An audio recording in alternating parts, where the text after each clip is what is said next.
Okay, so for this video, we will be using our previous breadboard setup with an LED and a single push button. This time we will add another push button along with a 10K resistor and 3 male-to-male jumper wires.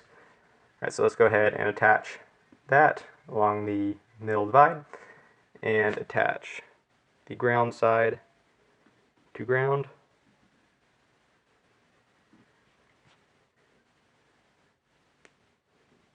Go ahead and attach the resistor to ground, and then attach the other side to 5-volt power.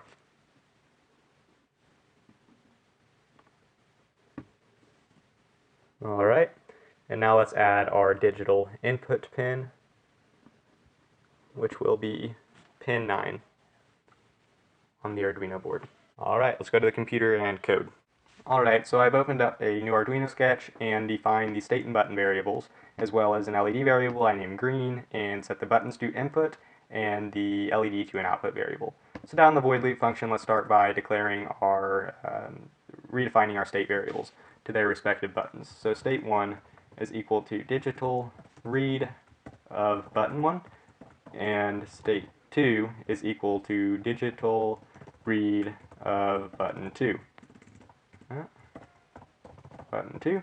And then down below that we are going to use a while loop. So while loops are very useful since they allow a code to run until a condition is false. So unlike the if statements, which only run the block of code one time when the condition is met, and the for loops, which do not depend upon an outside variable, the while loop will run as long as the parameter is true. So let's go ahead and set that up, and our goal is to turn on the LED only when both buttons are pressed. So that's going to involve a new conditional operator, and that is the AND operator. So I'm going to show you the AND operator is denoted by 2 AND signs in a row, while the OR operator is 2 of these in a row. Okay, you won't need the OR operator for this video, but we will need the AND operator. So we declare our parameters within parentheses, just as in the if statements. So we declare it in parentheses, and we are actually going to need a new parenthesis statement for each parameter. So we are going to set state 1 when state 1 is equal to 1, and when state 2 is equal to 1. So when both buttons are pressed, close it with curly brackets, and then put our code within. We want to turn the LED on. So we are going to digital write the LED variable high power. And we are going to do that for 15 milliseconds. Then below that, we need to turn the LED back off. So we need to turn it off so that when it exits the loop, it does not still assume that the digital write of the green LED should be high, or else the LED would stay on no matter what.